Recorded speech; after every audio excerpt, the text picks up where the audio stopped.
At Fort Lincoln, Aaron Mitchell, a 72-year-old janitor, sweeps near the East Gate daily, unnoticed by most soldiers. His quiet precision and distant gaze hint at a hidden past. Private Jason Miller, observant and kind, notices Mitchell's military bearing and a faded photograph he clutches.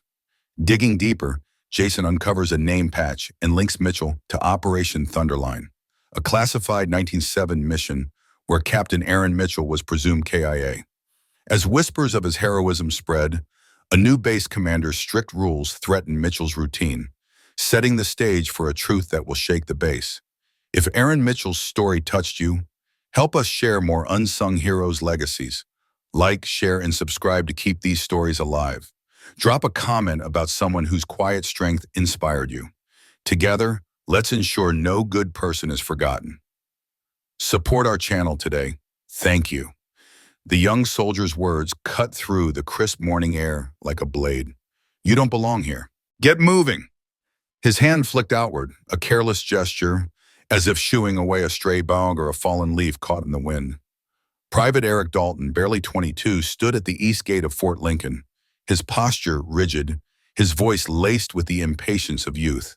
He didn't mean to be cruel, but the sight of the old man, stooped and silent, grated on him, a reminder of something he couldn't quite place, maybe the fragility of time he wasn't ready to face. The old man didn't flinch. He didn't argue or even meet the soldier's eyes. Instead, he lowered his gaze to the cracked pavement, his weathered hands tightening briefly around the splintered handle of his broom. With a slow, deliberate step, he retreated into the swirling fog that clung to the Nevada ground, his silhouette fading like a memory no one cared to hold on to. Moments later, the heavy iron gates groaned open, their metallic creak echoing across the quiet base. A sleek black SUV rolled to a stop, its polished surface catching the first rays of dawn. The back door opened, and out stepped General Raymond Hargrove, a man whose presence commanded attention despite the stiffness in his movements. Old injuries, shrapnel scars from a war decades past, made every step a quiet battle. But his uniform, adorned with rows of gleaming medals, spoke of victories hard won. He adjusted his cap, his eyes scanning the perimeter out of habit, until they landed on the old man standing just beyond the gate. Hargrove froze, his breath catching in his throat. For a moment, the world seemed to stop. The hum of the bass, the distant call of a morning reveille, all drowned out by the weight of recognition. His voice, rough and trembling with the ghosts of years gone by, broke the silence. Captain Aaron Mitchell, is that really you? In that fleeting instant, the assumptions of every soldier who had ever dismissed the old man shattered, and the truth about the quiet figure with the broom began to unravel, piece by fragile piece. Every morning as the pale Nevada sun crept over the rooftops of Fort Lincoln, a solitary figure emerged from the shadows near the east gate. Aaron Mitchell, 72 years old, carried the weight of time in the lines etched deep into his face and the slight hunch of his shoulders. But there was something else too, a heaviness in his eyes, a sorrow, a resolve that no one could quite name. Dressed in a faded canvas jacket, its olive green worn to a dull gray, and work boots with soles so thin they barely muffled the crunch of gravel, he arrived at precisely 0545. Never a minute late, never a minute early. He spoke to no one, asked for nothing, he simply swept. His broom, an old push model with a wooden handle worn smooth by years of use, moved in steady, rhythmic strokes. Not hurried, not idle, but with a precision that bordered on ritual. Left to right, curb to gate, he cleared the sidewalks, the gutters, even the stubborn patches of dirt that clung to the edges of the chain-link fence. There was a discipline to his work, a quiet authority that hinted at a past far different from the one the young soldiers imagined. To most of them, he was invisible, a fixture as unremarkable as the flagpole or the guard shack. Some cast sidelong glances, their lips curling with amusement or pity. Base mascot, one had snickered months ago, elbowing his buddy. Another, louder, had muttered, "Old guy probably thinks he's saving the world with that broom." They saw the gray beard, the stooped frame, the silence that seemed to swallow him whole, and they assumed he was eccentric, irrelevant, a relic of a world they'd never known. But not everyone saw him that way. Private First Class Jason Miller, a soft-spoken 24-year-old with the keen eyes of a second-generation soldier, noticed things others missed. Jason had grown up on stories of service. His father's dog tag still hung above his bunk, and he carried a quiet respect for those who had come by before. One frosty morning, when the air stung his cheeks, he approached Mitchell with a plastic bottle of water, setting it wordlessly on the ledge near the gate. Another time, it was a steaming cup of coffee, left without fanfare. Mitchell never spoke, but he'd nod, a small, almost imperceptible gesture that felt to Jason like a bridge between two worlds. In those moments, Jason felt a flicker of connection, though he couldn't say why. There was something about the old man's presence that lingered, like the aftertaste of a dream. No one knew where Aaron Mitchell came from. He never crossed the yellow security line that marked the base's boundary, never stepped foot inside Fort Lincoln. He just swept, his eyes often drifting through the gates, searching the parade grounds, or the distant barracks as if waiting for someone to appear. To the officers, he was a curiosity at best, a harmless oddity at worst. No one bothered to file reports or run his name through any system. Why would they? He was just an old man with a broom, cleaning more thoroughly than the overworked maintenance crew. Gone before the midday heat rolled in. What harm could he do? But Jason saw more. It wasn't just the way Mitchell stood when the flag was raised each morning, spine straight, eyes forward, a soldier's bearing despite the years. It was the small things, the fragments of a story no one had thought to piece together. The way Mitchell's hands paused on the broom when a military jeep rumbled past, his gaze sharp and distant. The way he stiffened, not with fear, but with the muscle memory of a man who'd once stood at attention, ready for orders that no longer came. Jason didn't know what it was that drew him to watch closer. Maybe it was the quiet dignity in Mitchell's movements, or maybe it was the way his eyes seemed to search for something, or someone lost long ago. Jason Miller couldn't say what made him to linger near the gate that morning. The sun was still low, its light muted by a fog that hadn't yet lifted, casting the base in a dreamlike haze. He was on patrol, his boots scuffing softly against the pavement as he circled the perimeter. His mind was heavy with routine. Check the gate, note the time, move on. But his eyes kept drifting to the old man. Mitchell was there, as always, his broom moving in its familiar cadence. Jason paused, leaning against a post, and let himself watch. There was something different today, though he couldn't pinpoint it. Maybe it was the way Mitchell's shoulders seemed heavier, or the way his eyes flicked up, not just to the gate, but to beyond it, as if expecting something to step out of the fog. Jason's thoughts wandered to his own father, to the stories of men who carried their wars home with them. He wondered what Mitchell carried, what had brought him here, day after day, to this lonely ritual.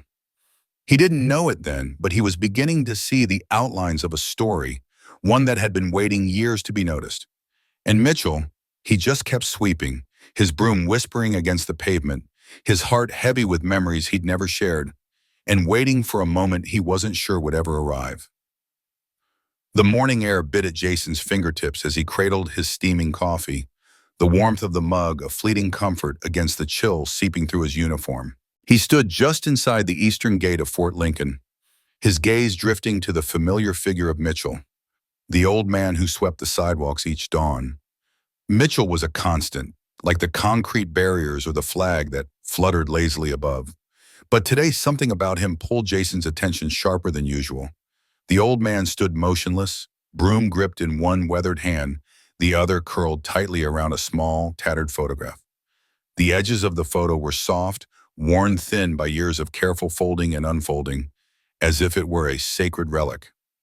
Jason couldn't make out the image from where he stood, but the way Mitchell's eyes fixed on it, distant, hollow, yet searching, stirred something in Jason's chest. It wasn't just sadness, it was the look of a man chasing a memory, a ghost that had slipped through his fingers long ago, leaving only echoes of what once was. Jason's mind lingered on that look for days, replaying it as he went about his duties. A few mornings later, a sharp gust of wind caught Mitchell's jacket as he bent to pick up a discarded gum wrapper. The fabric flared open, and for a fleeting second, Jason glimpsed a faded name patch stitched into the lining, A. Mitchell. His pulse quickened. The name clawed at a memory, half buried, from a training session months back. The sergeants had droned on about case studies, tales of lost heroes, acts of valor left unrecorded in the chaos of war. One name had stuck with the Jason, sharp and clear: Captain Aaron Mitchell, Special Recon, presumed KIA during Operation Thunderline, 1907, a classified mission deep in Southeast Asia. No body ever recovered, no funeral ever held. The details were sparse, the kind of story that lingered in the back of your mind, heavy with unanswered questions. Could this be the same man? The thought gnawed at Jason, a quiet insistence that refused to let go. He didn't say anything at first, not to the others in the barracks. The weight of the idea felt too fragile, too easy to dismiss. That night, alone in his bunk, Jason pulled out his field notebook, its pages already filled with scribbled notes from drills and briefings. In the dim glow of his flashlight, he jotted down what he could piece together. A. Mitchell, 1977. Thunderline. Missing. The words stared back at him, stark and incomplete, like a puzzle with half the pieces gone. He lay awake, his mind turning over the old man's quiet presence. The way he moved with a purpose that felt out of place for a janitor. There was something in the set of Mitchell's shoulders, a faint echo of discipline, of someone who'd once carried far more than a broom. The next morning, Jason tested the waters, his voice casual as he leaned against a locker in the barracks. Hey, you guys ever wonder about that old man with the broom? Mitchell? Think he might have served? Corporal Davis, mid-bite into a protein bar, let out a bark of laughter, crumbs spraying as he shook his head. What, you think he's some kind of secret war hero? Man, you've been watching too many action flicks. Sergeant Taller, lounging nearby, chimed in with a smirk. If he was a vet, he'd be cashing VA checks, not out there sweeping sidewalks in the freezing cold. The others chuckled, their attention drifting back to their phones, the moment dissolving into the hum of barracks life. But Jason didn't laugh. Their dismissal stung, not because he thought they were wrong, but because he couldn't shake the feeling they were missing something. Mitchell wasn't just some old him. There was a story there, one nobody had bothered to read. That night, Jason slipped into the base library, a place most soldiers avoided unless forced. The air smelled of dust and old paper, the shelves lined with training manuals and forgotten archives. He dug through stacks of files, his fingers tracing over faded covers, until he found a reference to Operation Thunderline buried in a training archive. It was brief, frustratingly vague. Extraction mission compromised. 7 survivors. Commander MIA. Name redacted. That was all. No details, no closure. Just a single line that felt like a locked door. Jason leaned back in the creaking chair, his mind racing. Why did Mitchell stand a little straighter when jeeps rolled by, his posture sharpening as if muscle memory from another life was kicking in? Why did his eyes follow officers with a quiet intensity, like he was waiting for one of them to turn and see him, really see him? And why, in all the months Jason had watched him, had no one ever asked who he was? The questions piled up, heavy and unanswered, but Jason's gut told him one thing. The man with the broom was more than a habit outside the gate. He was a story left unfinished, a chapter no one had dared to turn. Mitchell's mornings began before the sun breached the horizon, his breath visible in the cold as he arrived at the eastern gate of Fort Lincoln. His jacket was zip-on tight against the wind, his broom a steady companion as he swept wet leaves from the sidewalk.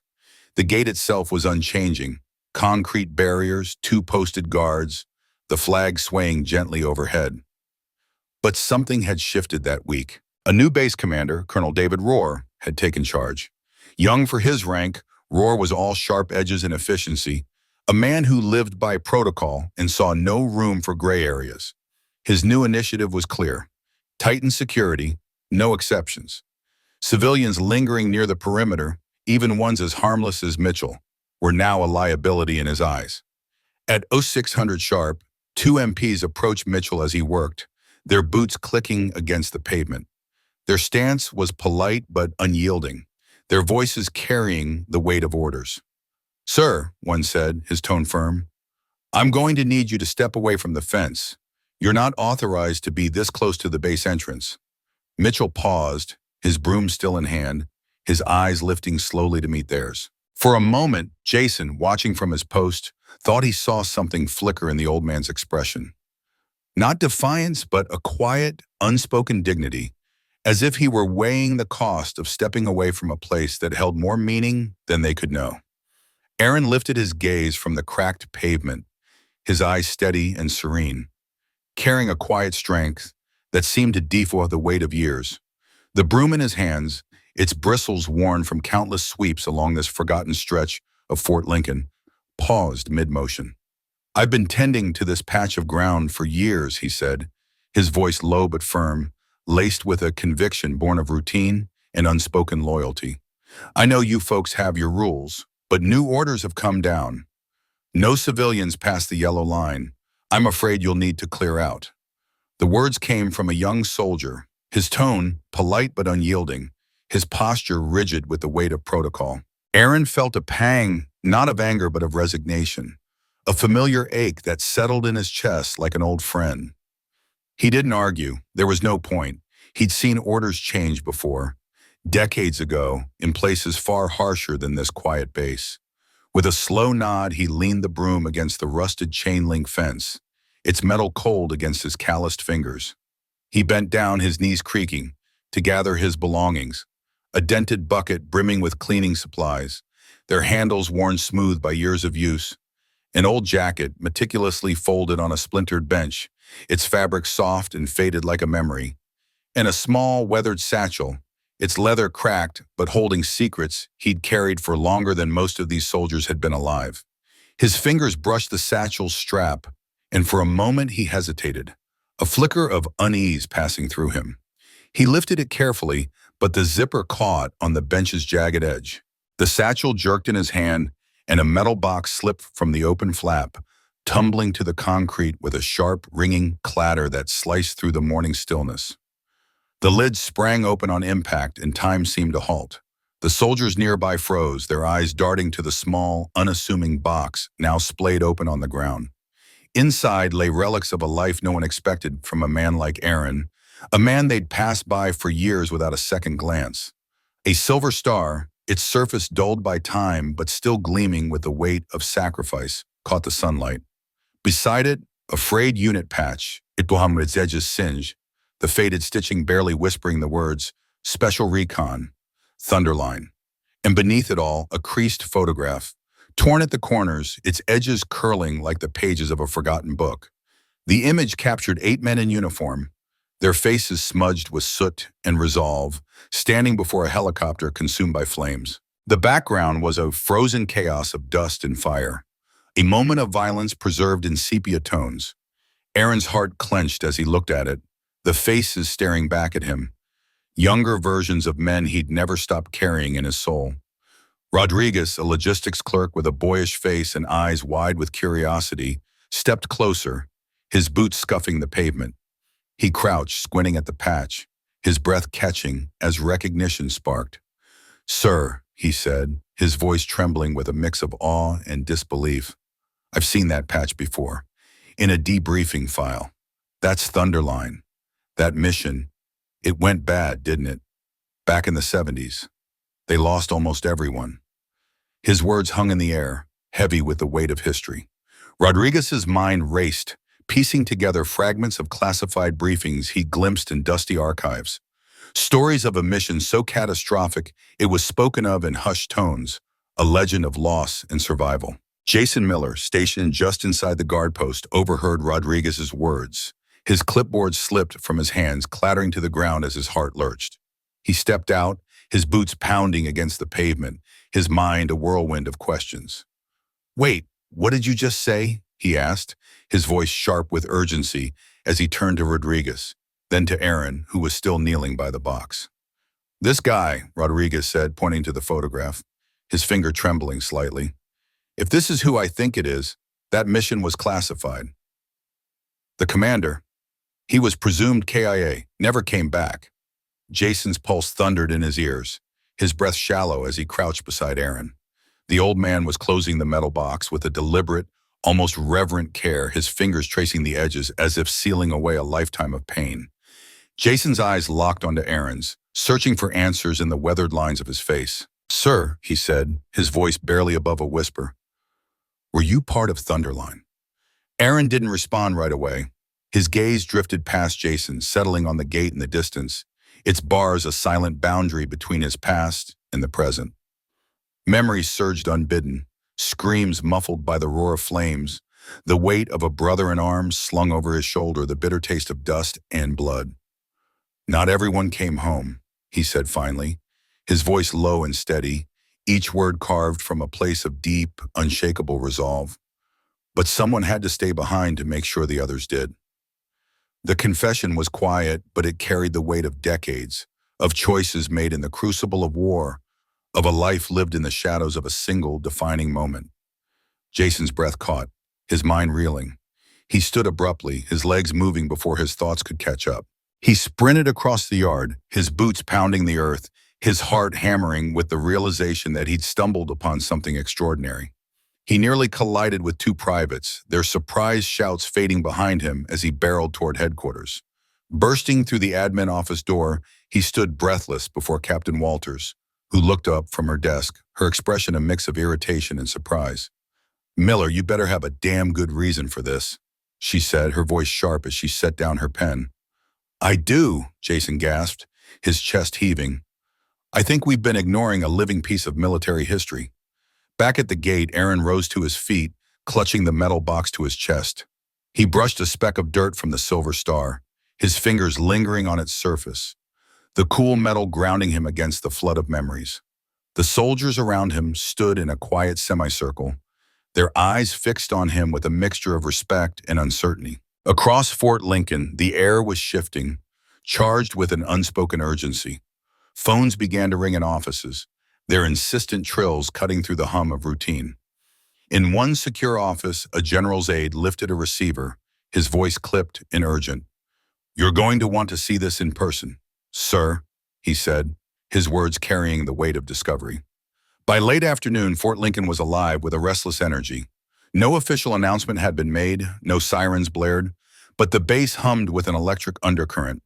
Officers who rarely left their desks now stood at windows, their silhouettes framed against the glass, their eyes scanning the horizon. Military police radios crackled with cryptic exchanges, fragments of a story taking shape. Something was happening, something bigger than routine, bigger than the base itself. Then, without ceremony, a black SUV with government plates glided through the side entrance. No escort, no flashing lights, no flags, just the quiet, undeniable presence of authority. The vehicle moved with purpose, its tinted windows shielding the occupant from view, but its arrival sent a ripple through the base, a signal that the past had come calling. And Aaron, the man who'd swept the pavement in silence for years, was at the heart of it. The black sedan rolled to a stop just outside the command building at Fort Lincoln, its engine humming softly before falling silent. The passenger door creaked open, and out stepped General Richard Hawthorne, a towering figure whose broad shoulders seemed to defy the weight of his years. His right leg dragged ever so slightly, a lingering reminder of a wound from decades past, yet his posture was as rigid as the steel in his spine. His green dress uniform gleamed under the midday sun, adorned with rows of medals that glittered like fragments of a life spent in service. Each line etched into his weathered face told a story. Not just of time, but of battles fought, losses endured, and memories that refused to fade. His gray eyes, sharp and unyielding, carried a heaviness that made younger soldiers avert their gaze. No one had anticipated his arrival. Not Colonel Andrews, buried in paperwork in his office. Not the aides scurrying through the halls with clipboards. Not the guards standing rigid at their posts. Hawthorne hadn't called ahead. He never needed to. His presence alone commanded attention, a force as undeniable as the wind sweeping across the base. As he strode past the line of saluting officers, his boots clicking against the pavement, he offered no acknowledgement, no nod, no word. His gaze swept the perimeter, methodical and deliberate, until it locked onto a solitary figure near the eastern gate. There, leaning on a worn broom, stood Aaron Mitchell, the janitor. His faded coveralls hung loosely on his frame, and his hands, calloused from years of quiet labor, gripped the broom handle with a steadiness that belied his age. His face was unremarkable to most, just another part of the base's scenery, but his eyes held a depth that few ever noticed. In his left hand, clutched tightly, was an old photograph, its edges frayed from years of being held. its image faded but unforgettable. When Aaron looked up and met the general's gaze, the world seemed to pause. The hum of the bass, the clatter of tools, the murmur of voices, the distant rumble of a jeep faded into a stillness that felt almost sacred. General Hawthorne's steps slowed as he approached, each one heavy with purpose.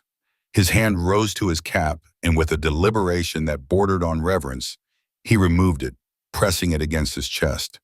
The gesture was simple, yet it carried the weight of decades. The wind tugged at the photograph in Aaron's hand, as if trying to pull the past into the present. Hawthorne's voice, when he spoke, was rough, cracked with emotion he rarely allowed to surface. "You saved my life, Captain." He paused, his throat tightening as memories flooded back. Gunfire, smoke, the screams of men who never made it home. "I thought you died with the rest." The words hung in the air, fragile and raw. Nearby, a mechanic's wrench slipped from his hand, clattering against the concrete. A young recruit, mid-scroll on his phone, froze, his thumb hovering over the screen. A group of officers near the mess hall stopped mid-stride, their conversation dying in their throats. The base fell into an eerie silence, as if every soul within its walls sensed the gravity of the moment.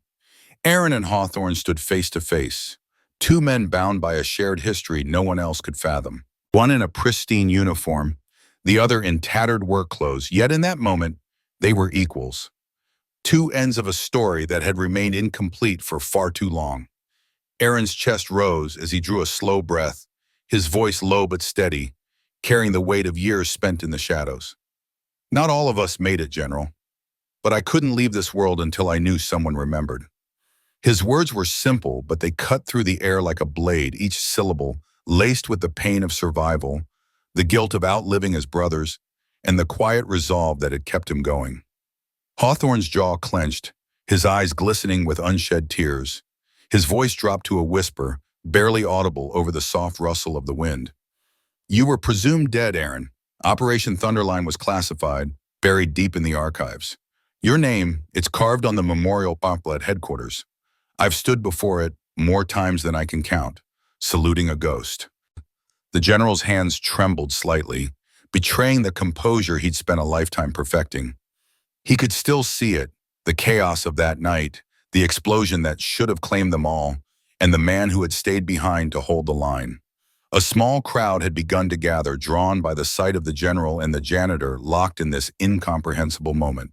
Soldiers whispered among themselves, their voices hushed with uncertainty. "Is that who I think it is?" one murmured. "No way, that's just the janitor," another replied, disbelief coloring his tone. But no one dared step closer, as if sensing they were witnessing something too profound to interrupt. Among the onlookers stood Jason Miller, a young private barely 6 months into his service. His heart pounded in his chest, his breath shallow as he watched the scene unfold. He didn't know why, but this moment felt sacred, like stumbling into a church during a prayer. His fingers tightened around the strap of his rifle, grounding him as he tried to make sense of the emotions swirling within him. Admiration, confusion, and a strange sense of pride for men he didn't even know. Hawthorne turned to face the crowd, his posture shifting from vulnerability to command. His voice, now clear and resonant, carried across the square like a clarion call. "This man is not a janitor. He is Captain Aaron Mitchell, Special Recon Unit, presumed killed in action during Operation Thunderline in 1907. Gasps rippled through the crowd, a wave of shock and realization. The general's eyes burned with conviction as he continued. "He didn't die. He stayed behind to save us. Every breath I've taken since that day, every sunrise I've seen, it belongs to him." The words landed like a thunderclap, and then, in a gesture that stunned every soul present, Hawthorne stepped back and raised his hand in a full formal salute. It was the kind of salute reserved for legends, for those whose names were whispered in awe. The crowd stood frozen for a heartbeat. Then, like a tide rolling in, soldiers began to straighten. Young privates, seasoned sergeants, officers with stars on their shoulders, all raised their hands in silent tribute. The air was thick with reverence, with the unspoken understanding that they were part of something greater than themselves. Aaron said nothing, his throat tight with emotion. His hand rose slowly, trembling, as he returned the salute. For the first time in decades, he was seen, not as a man with a broom, not as a shadow sweeping the edges of the base, but as a hero who had never stopped standing watch. His heart swelled with a mix of gratitude and grief for the men who hadn't made it, for the years spent in obscurity, and for this moment of recognition he'd never sought but could no longer deny. The story that followed was one Fort Lincoln would never forget. Aaron and Hawthorne sat together on a weathered bench near the base gates, their voices low as they spoke of a night that had shaped them both. The crowd kept their distance, sensing the sanctity of the reunion, but no one left. They stood in quiet vigil, bearing witness to a chapter of history that had been buried for too long. For Aaron, it was a chance to finally lay down the weight of his silence. For Hawthorne, it was a debt repaid, a truth restored. And for the soldiers of Fort Lincoln, it was a reminder that heroes walk among us, sometimes unseen, but never forgotten. The room fell into a hush so deep it seemed the walls themselves held their breath. Even the high-ranking officers, men and women accustomed to barking orders and facing chaos, sat in reverent silence, as though a long-buried secret had finally broken through the earth, raw and undeniable. Captain Aaron Mitchell stood at the center of it all, his weathered face turned toward the distant horizon, eyes tracing a memory only he could see. His voice, when it came, was steady but distant, like a man reciting a story he'd carried for too long, one that had grown heavy in his chest. It was April 1970, he began, his words soft but deliberate, pulling every listener into the past with him. The mission, codenamed Thunderline, was never meant to spiral into the nightmare it became. Mitchell's unit, a tight-knit group of soldiers forged in the crucible of training and trust, had been dispatched into the dense, unforgiving jungle of hostile territory. No maps, no promises, just orders to extract 6 American prisoners from an enemy compound before the first light of dawn streaked the sky. Intelligence had painted a picture of a lightly guarded outpost, a straightforward operation.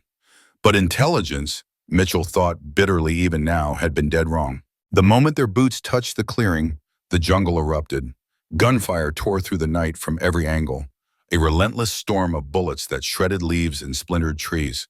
Mitchell's heart pounded in his ears, but his training took over, his body moving with the precision of a man who knew hesitation meant death. "We fought our way in," he said, his voice flat, as if the words were an old letter he'd read too many times. His mind, though, was alive with the chaos of that night. The screams of his men, the acrid burn of gunpowder, the desperate need to keep moving. They found the prisoners, half-starved and hollow-eyed, chained in a damp, fetid cell. Mitchell's hands shook as he helped cut them free, his mind racing with the ticking clock of their escape. The extraction point was a cruel tease, a fleeting promise of safety. They reached it, battered and bleeding, only to find the evacuation helicopter under siege, its rotors slicing the air as enemy fire pinged off its hull. Mitchell's voice faltered as he recounted the moment, his eyes distant, seeing the chopper's silhouette against the smoke-choked sky. He'd ordered his men aboard, shoving the last of the prisoners into the belly of the aircraft. He was the final barrier, the lone figure standing between his team and the enemy's advance. His rifle blazed, laying down a curtain of covering fire as the helicopter's engines roared.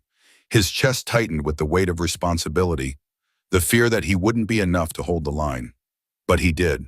The chopper lifted, carrying General Hawthorne, then just a wide-eyed 23-year-old lieutenant and the others to safety, vanishing over the ridge. Mitchell's next words came slower, heavier.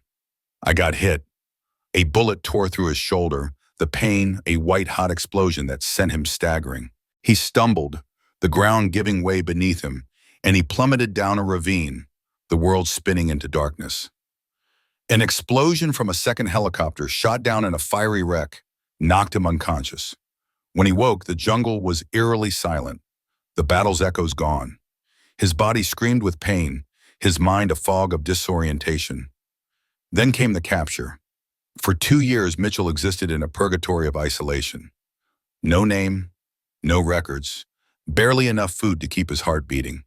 The enemy had stripped him of everything, and he'd destroyed his ID tags during the operation, a desperate act to protect his identity. The trauma, physical from his wounds, mental from the endless solitude, left him adrift, his sense of self fraying at the edges. He clung to fragments of memory, The faces of his men, the sound of the flag stomping in the wind at base, the promise he'd made to bring them all home. But months passed in that cell, and those fragments began to feel like dreams, not truths. When he was finally freed in a prisoner exchange, Mitchell stood on American soil, a stranger to himself and to the army he had served. "They didn't know who I was," he said, his voice tinged with a quiet ache. "And honestly, neither did I." The army, unable to verify his identity, sent him to a VA hospital under the name John Doe, a label that felt like a final erasure. He was too broken to protest, his mind a jumble of pain and half-remembered truths. The hospital was a blur of white walls and hushed voices, a place where he wrestled with nightmares and the gnawing fear that he'd lost himself forever. Years slipped by, each one a slow climb back to clarity. Mitchell wandered from job to construction, bartending, anything to keep moving. Each night he lay awake, piecing together his past like a shattered mosaic. Memories returned in flashes. The jungle, the gunfire, the weight of his rifle in his hands. But by the time his mind was whole again, the world had moved on. His unit had disbanded, its members scattered or gone. His status, presumed killed in action, was buried in some dusty file cabinet. He had no family, no one to call, no one to tell him who he'd been. The loneliness was a quiet, constant companion, heavier than any wound. "I didn't want to barge back in," Mitchell admitted, his voice soft but resolute. He imagined showing up at a base demanding recognition, only to face skeptical stares or pitying applause. The thought churned his stomach. "I didn't want disbelief. I didn't want a parade." Worst of all, he carried the guilt of those who hadn't made it out, their faces etched in his mind. He felt like a failure, a man who'd survived when others hadn't. Instead of seeking glory, he chose quiet purpose. He settled near Fort Lincoln, the only place that still felt like home, its familiar rhythms a tether to the life he'd lost. Each morning he watched the flag rise, its colors sharp against the dawn. He swept the walkway beneath it, a small act of devotion no one noticed. And during every reveille he stood at attention, his heart swelling with a mix of pride and sorrow. "I just wanted to make where the place still stood," he said, his voice breaking slightly, "that the flag still flew." It was his silent vow, a way to honor the men he'd lost and the mission he'd fought for, even if the world had forgotten him. General Hawthorne, seated beside him, turned his face away, his jaw tight as he fought a swell of emotion. The young Lieutenant Mitchell had saved had grown into a man of authority, his uniform heavy with medals, his life rich with family and purpose. But in that moment, he was just a soldier again, humbled by the sacrifice of the man beside him. When he spoke, his voice was low but unwavering. "You didn't fail anyone, Captain," he said, each word deliberate. "You gave 7 of us a life we never would have had, families, futures. I wouldn't be here if it weren't for you." His eyes glistened, and he swallowed hard, the weight of decades of gratitude pressing against his chest. The truth of Aaron Mitchell's past didn't arrive with fanfare or grand speeches. It came quietly, carried on the voice of a man who'd lived in the shadows too long. For the first time in decades, the Army listened, truly listened. Within 48 hours of Hawthorne's visit, the Department of Defense moved with rare speed. Old mission logs were unearthed, handwriting samples compared, medical files cross-checked. The evidence was undeniable. Captain Aaron Mitchell, once listed among the dead, was very much alive. A formal ceremony was arranged at Fort Lincoln, a spectacle unlike any in recent memory. Rows of chairs stretched across the parade field, filled with soldiers, families, and dignitaries, all bathed in the soft glow of the morning sun. Mitchell stood at the center, his posture rigid but his heart racing, as the Army finally reclaimed him as one of its own. The flag he'd watched each day snapped proudly in the breeze, and for the first time in years, he felt not like a ghost, but a man remembered. The morning sun cast long shadows across the military base, where a sea of faces gathered, soldiers in crisp uniforms, officers with polished insignia, and civilians clutching tissues and cameras. Representatives from the Pentagon, their suits a stark contrast to the sea of camouflage, stood solemnly among the crowd. Veterans, some with canes, others with faded caps bearing the names of long-ago battles, had journeyed from distant states, their hearts heavy with memories of a man they'd served alongside. News crews from local stations to national networks lined the perimeter, their lenses trained on the podium, hungry for a story that had already captured the nation's attention. A lost hero, Aaron Mitchell, returned after 40 years of silence. But Aaron himself was not at the center of this spectacle. He stood apart in a shadowed corner near the edge of the gathering, his lean frame almost invisible against the backdrop of towering oaks. His clothes were simple, a worn jacket, plain shirt, and faded jeans, not the tailored dress uniform that had been meticulously prepared for him. The uniform, pressed and waiting in a nearby office, seemed to him an unnecessary adornment, a relic of a life he'd left behind.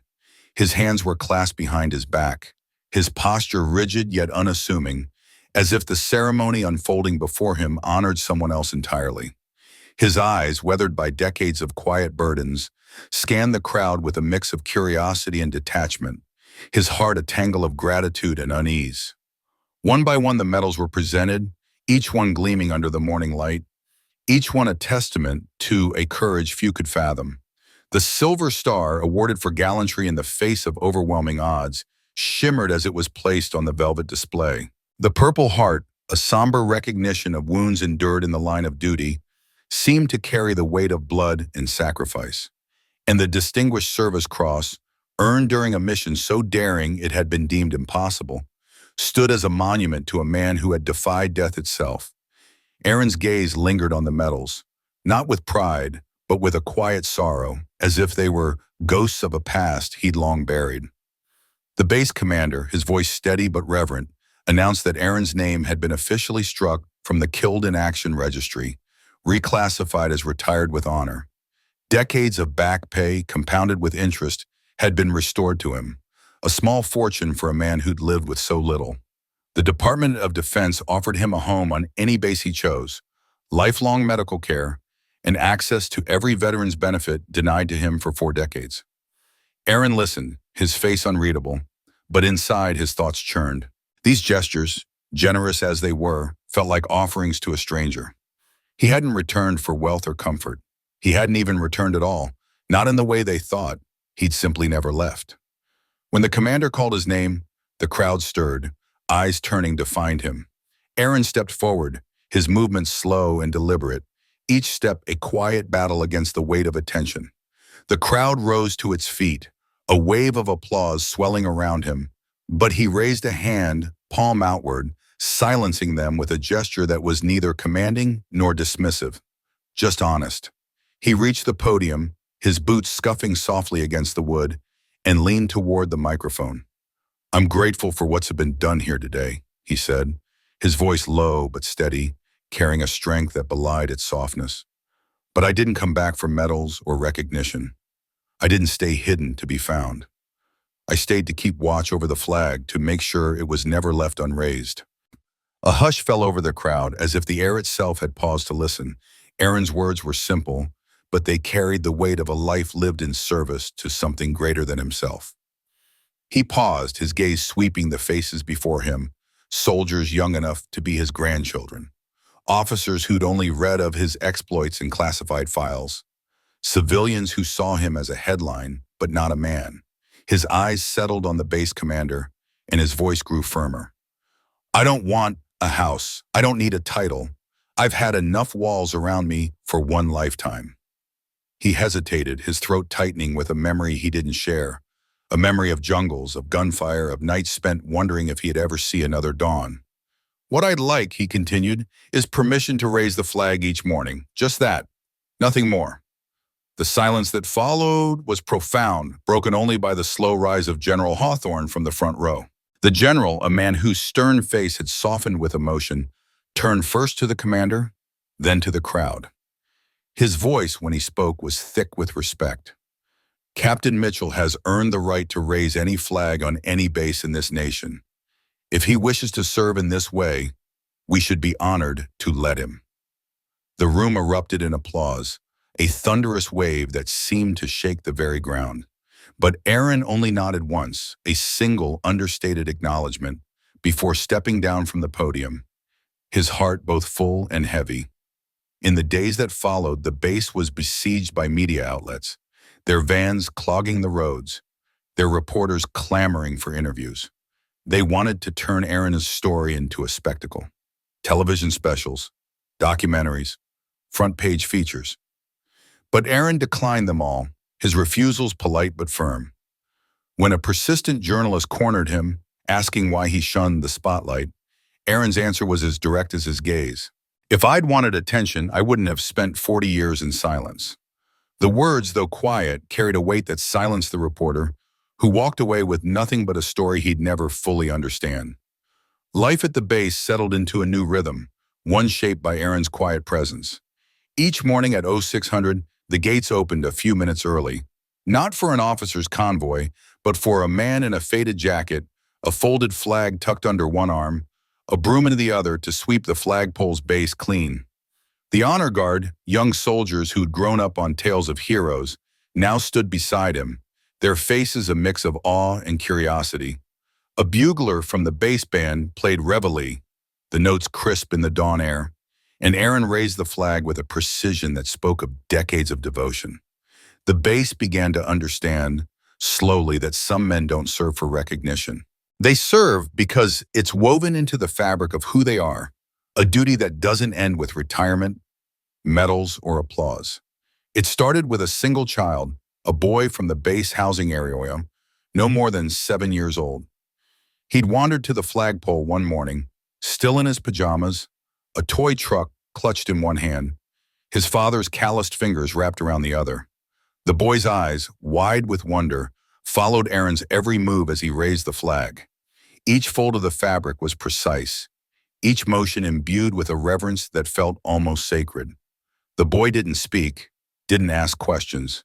He simply watched, his young heart stirring with something he couldn't yet name, a sense of pride, of purpose, of something larger than himself. His father, a sergeant who had seen combat in distant lands, felt his own chest tighten as he watched Aaron, a man who'd become a legend without ever seeking to be one. In that quiet moment, under the rising sun, they all stood witness to a ritual that needed no words, only presence. Every dawn, as the first rays of sunlight pierced the mist at Fort Lincoln, a small crowd began to form. By the next day, 3 children, their eyes wide with curiosity, stood at the edge of the flagpole's shadow. Their sneakers scuffed the dew-soaked grass, and their whispers carried a mix of awe and uncertainty. By the end of the month, a dozen children gathered each morning, a patchwork of school uniforms, bright raincoats, and cozy blankets draped over small shoulders. They came from families who spoke of the man in hushed tones, some calling him Mr. Mitchell, others dubbing him Captain, a title born from stories their parents shared over dinner tables.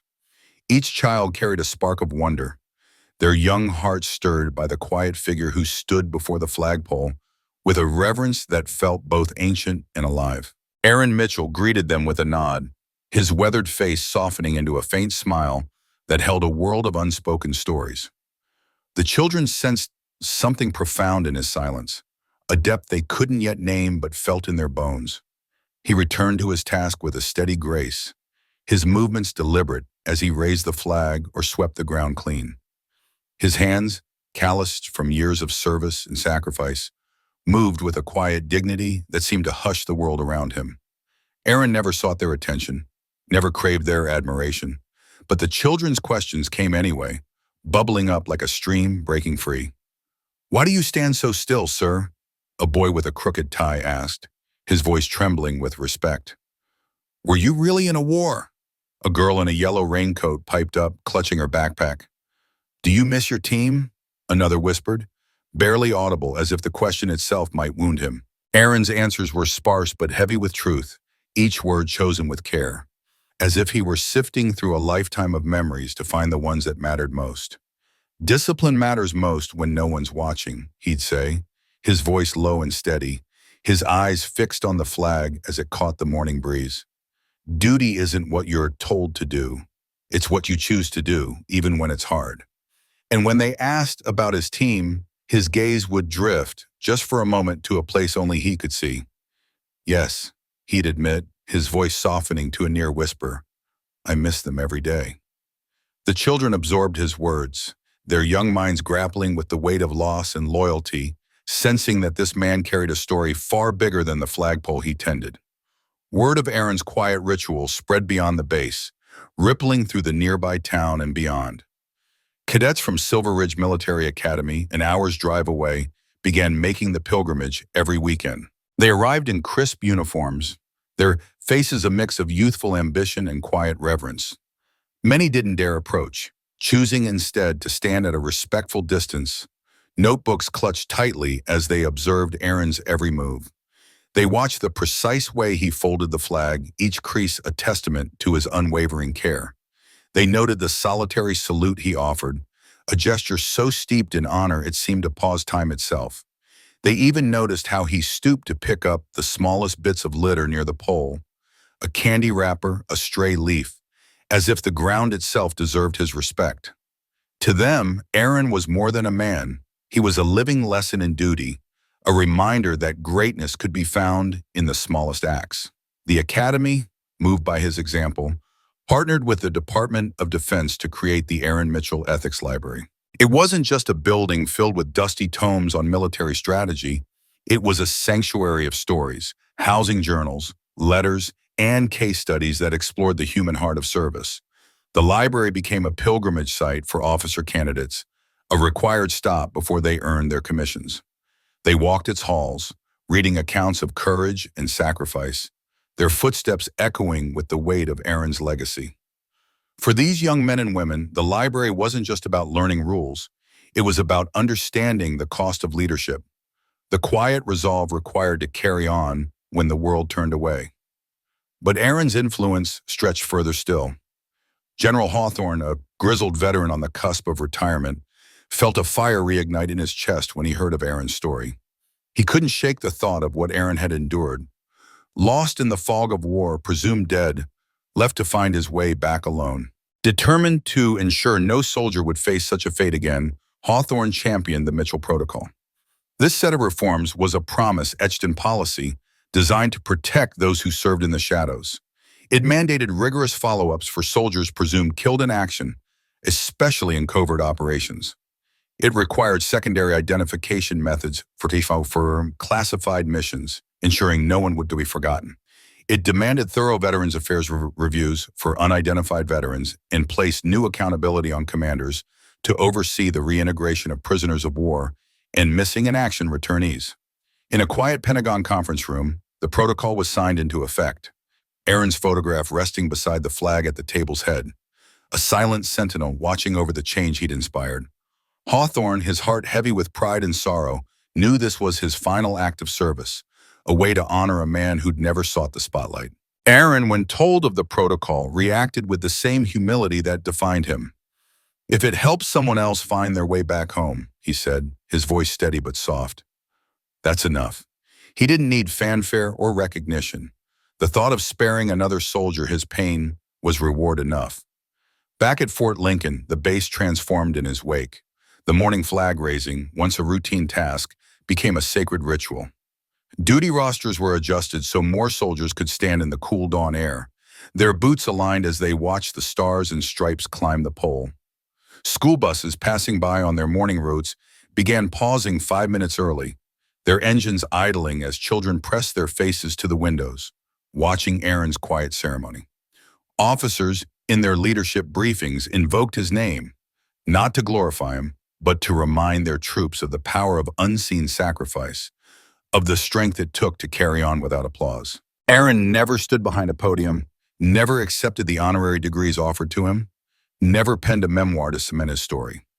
Yet his presence was a force, unshakable and enduring, rooting itself deep in the soul of Fort Lincoln. He became the base's conscience, its living memory, a reminder that true heroes didn't always march to the sound of trumpets or find their names in history books. They walked among the living, broom in hand, flag in heart, their quiet acts weaving a legacy stronger than stone. Each morning, as the national anthem's notes filled the air and the flag rose against the dawn sky, those who gathered knew they weren't just watching a ceremony. They were witnessing a legacy in motion, a testament to a man who carried the weight of duty with every step. In the years that followed, Aaron lived as he always had, quietly, without pretense. He declined the offer of base housing, choosing instead a modest studio apartment in a quiet neighborhood 2 miles away. The apartment was simple.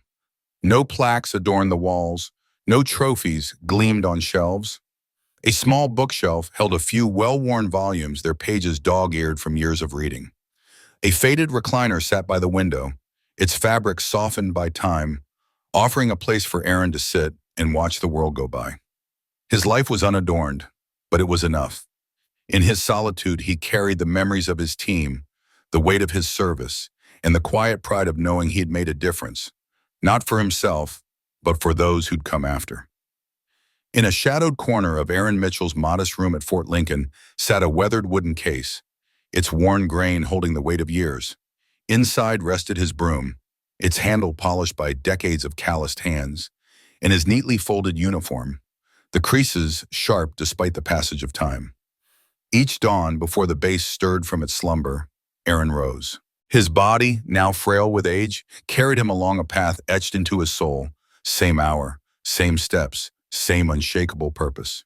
Raising the American flag at Fort Lincoln was his daily ritual, a quiet act of devotion unbroken by rain, snow, or the searing desert sun. Even when his joints screamed in protest or his breath came in shallow gasps, Aaron never faltered. The task was his anchor, a tether to a life of service that refused to fade. As the flag ascended each morning, snapping crisply in the breeze, a small crowd gathered. Children, their eyes wide with curiosity, watched in reverent silence. Soldiers, young and seasoned, paused to salute, their hands steady but hearts stirred. The base chaplain often remarked that Aaron's steadfast presence, his unassuming resolve, lifted spirits more than any grand speech or policy ever could. To them, Aaron wasn't just an old man with a broom, he was a living testament to duty, a reminder that honor didn't demand fanfare. In his quiet way, he knit the community together, his consistency a balm for those weary from the chaos of military life. On Aaron's 80th birthday, the base came together to honor him, not with pomp or publicity, but with the kind of sincerity that matched the man himself. Under the flagpole, where he'd stood countless mornings, a modest gathering formed. No cameras flashed, no reporters jostled for sound bites.